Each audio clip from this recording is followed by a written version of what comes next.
Oke baik, Assalamualaikum warahmatullahi wabarakatuh. Salam nama budaya, Om Swastiastu, salam kebajikan, salam sejahtera untuk kita semua. Gimana teman-teman kabarnya hari ini? Mudah-mudahan selalu sehat dan kita bisa memulai di pertemuan pertama untuk membahas tentang negosiasi dan presentasi dalam mata kuliah Negotiation and Presentation Skill. Oke, kita mulai. Apa sih yang dimaksud dari negosiasi? Oke, boleh kita sharing siapa yang mau coba jawab?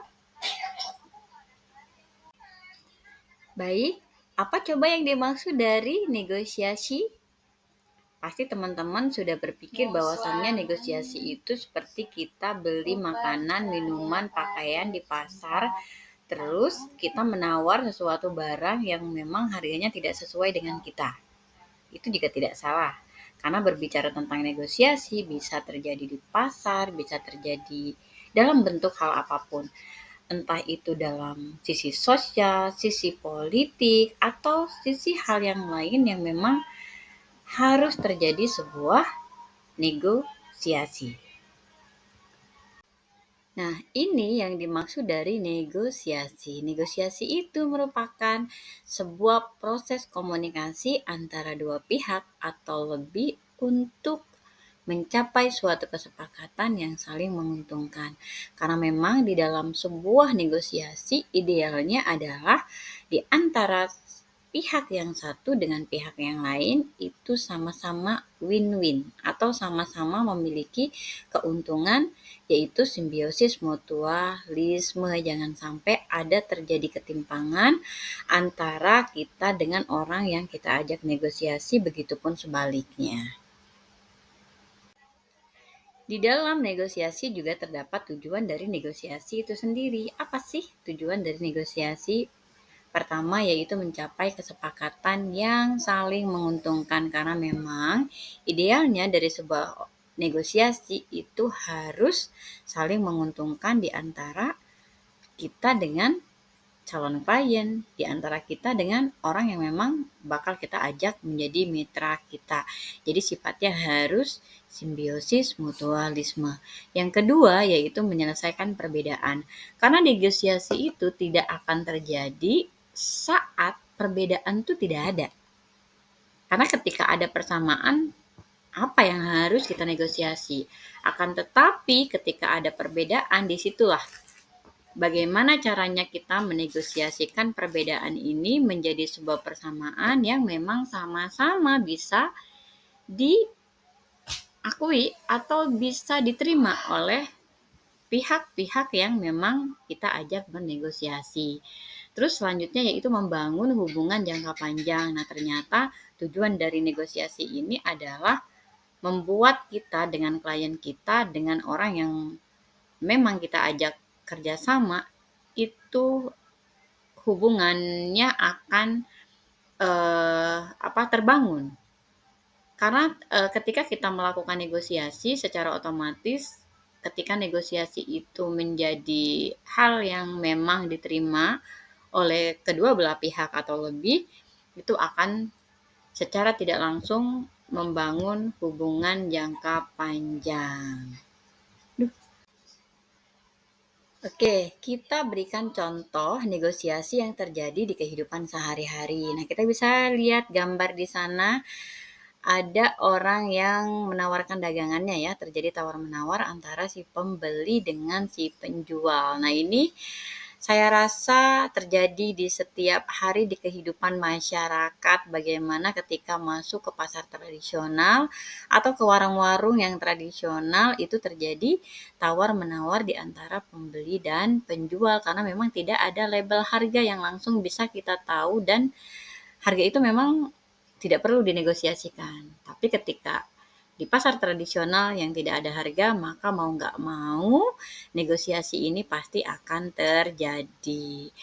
Yang kedua, lihat gambar di bawah itu negosiasi kontrak kerja. Karena biasanya di dalam sebuah perusahaan ketika kita masuk, menjadi jajaran karyawan di dalam perusahaan tersebut, biasanya ada negosiasi gaji, negosiasi posisi, ya kan?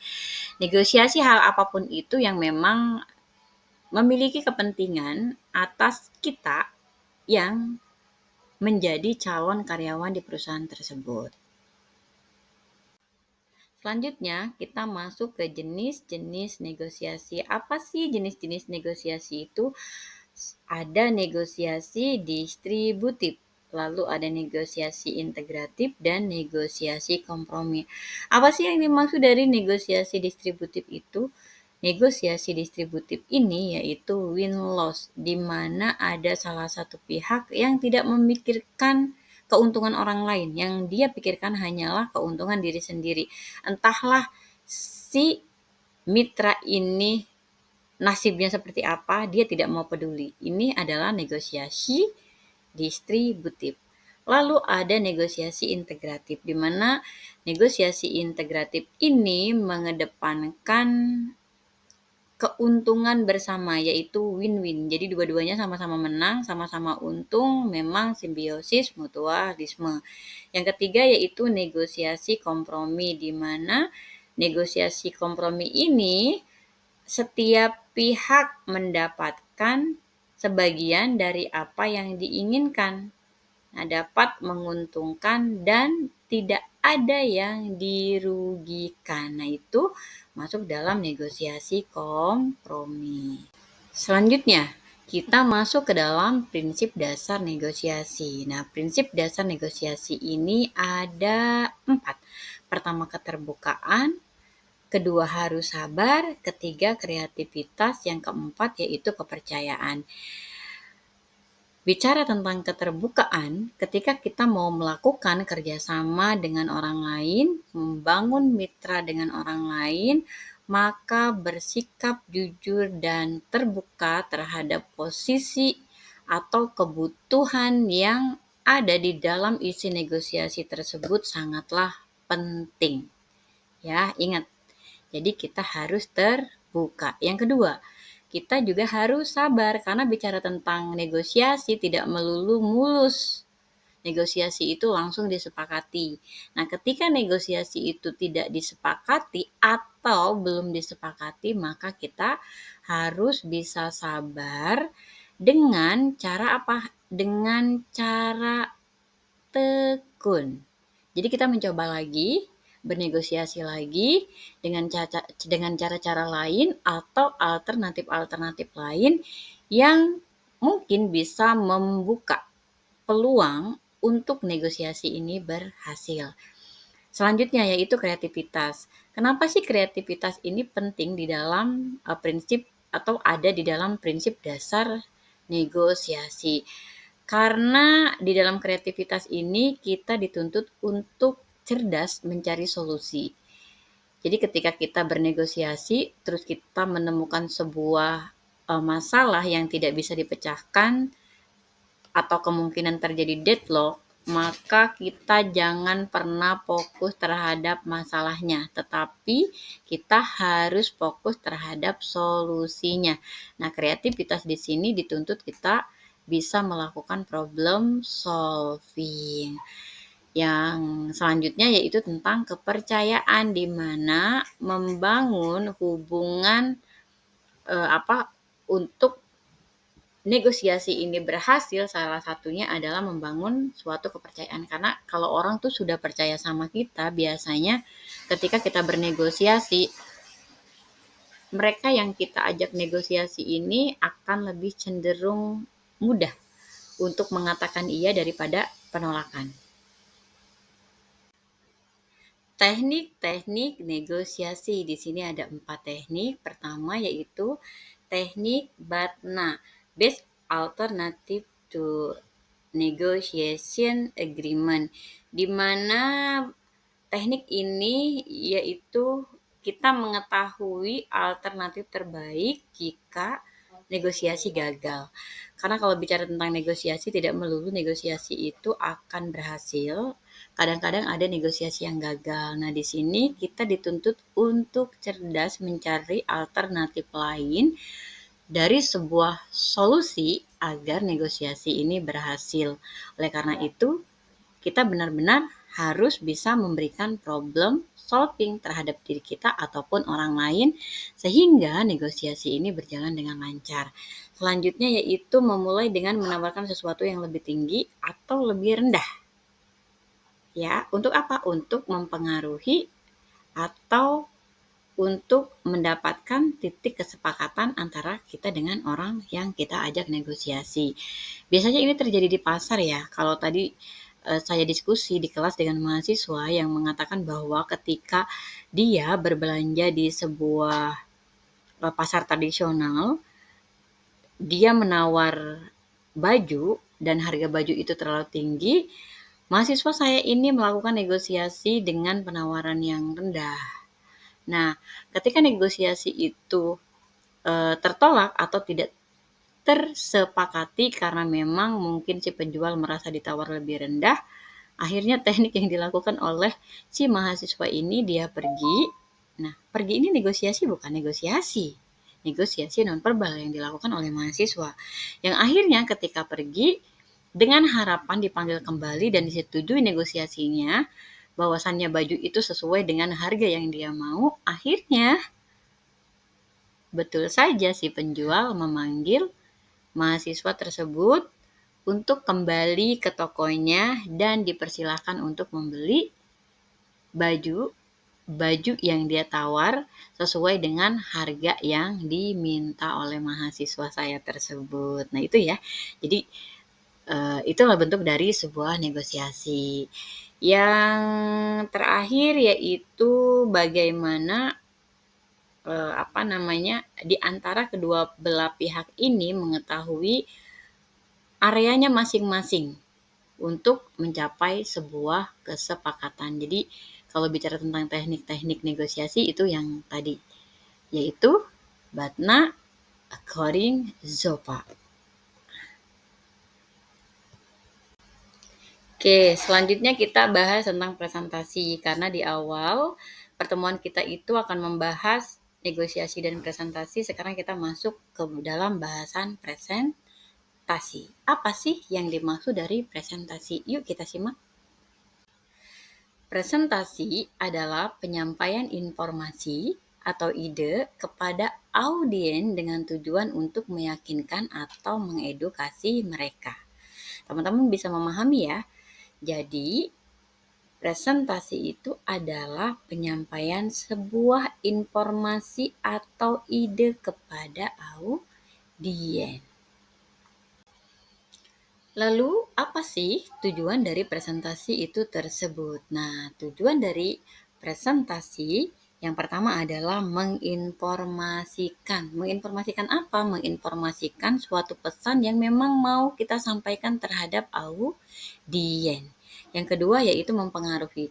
Secara otomatis ketika kita menyampaikan suatu pesan kepada audiens, kita ingin mempengaruhi mereka apa yang kita sampaikan atau ide, gagasan, persepsi yang kita sampaikan terhadap audiens lalu tersampaikan dan kita pasti berharap persepsi itu akan diadopsi oleh audiens kita.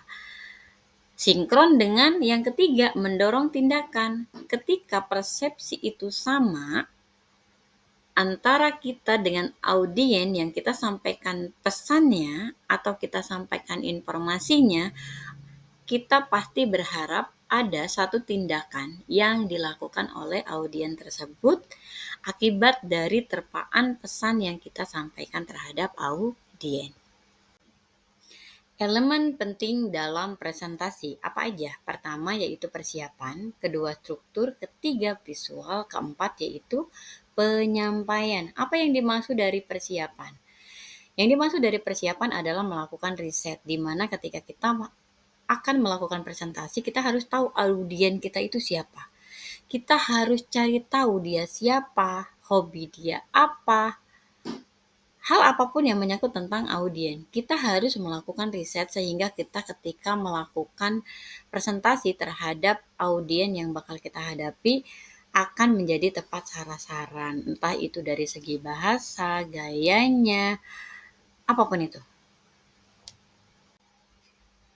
Yang kedua yaitu struktur. Apa sih yang dimaksud dari struktur? Yaitu pembukaan, isi, dan penutup. Karena memang di dalam struktur presentasi itu kita meski ada 3 tahapan itu. Kita harus melakukan pembukaan. Seperti apakah pembukaannya, kita juga harus menyesuaikan siapa audien kita. Terus bagaimana isu yang akan disampaikan, berarti kita juga harus disesuaikan dengan keinginan dari audien tersebut. Oleh karena itu ketika kita diundang menjadi pembicara di sebuah acara, kita harus cari tahu apa kebutuhan dari yang mengundang kita. Apa kebutuhan dari audien kita, sehingga kita tahu isi atau isu yang akan disampaikan dalam presentasi yang akan kita lakukan. Terus penutup. Nah, penutup di sini merupakan sebagian dari conclusion, di mana ini sangat penting untuk sebuah presentasi. Jadi pastikan teman-teman bisa mengemas penutup yang mewakili dari keseluruhan apa yang telah kita jelaskan di dalam presentasi tersebut. Selanjutnya yaitu visual. Apa yang dimaksud dari visual? Yaitu penggunaan slide yang mendukung poin yang disampaikan, karena memang terkadang ketika ada slide orang-orang bisa melihat secara jelas apa yang kita sampaikan. Ya, atau ketika kita pun tidak menggunakan PowerPoint, teman-teman bisa lihat di gambar itu yang melakukan presentasi memakai sebuah media di mana dia bisa coret-coret atau membuat poin-poin di kertas itu, dan itu membuat hal-hal apa ya, menjadi pendukung untuk sebuah presentasi yang disampaikan itu cukup menarik atau cukup bisa diperhatikan oleh audien. Terus selanjutnya yaitu penyampaian. Nah, penyampaian ini gimana sih? Berarti bicara tentang gaya bicara kita. Nah, gaya bicaranya harus gimana? Harus disesuaikan dengan audien kita. Lalu bahasa tubuh juga berarti harus disesuaikan juga. Contoh, ketika kita berbicara di depan umum atau melakukan presentasi, maka eye contact itu penting. Kita harus melihat mata audien kita. Jadi jangan sampai ketika kita melakukan presentasi, tapi mata kita kemana-mana, itu dianggap tidak sopan. Dan itu akan lebih cenderung audien tidak mau dengar kita. Karena menganggap kita bukan orang yang patut didengar. Karena itu bicara tentang tata kesopanan juga. Nah, selanjutnya yaitu interaksi dengan audien. Interaksi ini apa? Yaitu sebagai apa ya? Penggerak interaktif ya. Jadi ketika terjadi interaktif di antara audien dengan kita sebagai penyaji penyaji materi, maka di situ akan menjadi sangat menarik, karena memang ini menjadi poin juga dalam elemen penting di sebuah presentasi. Jadi setelah presentasi teman-teman bisa bilang bagaimana, apakah bisa dipahami, atau bagaimana, ada yang bisa ditanyakan, oke bagaimana, ya apapun itu yang kemungkinan teman-teman bisa memancing interaksi antara kita dengan audien kita. Nah, kita masuk ke dalam teknik-teknik presentasi yang efektif. Nah, apa sih yang harus kita lakukan atau teknik-teknik apa dalam presentasi yang sangat efektif untuk kita lakukan? Pertama yaitu storytelling. Teman-teman tahu ya storytelling ya. Jadi penyampaian pesan kita terhadap audien itu kita kemas dalam bentuk cerita. Yang kedua yaitu visual. Nah, menggunakan gambar, grafik. Jadi kadang-kadang ketika ada gambar, ada grafik, ada video, secara visualisasi bisa dinikmati oleh audien, itu biasanya menarik juga dan tidak monoton.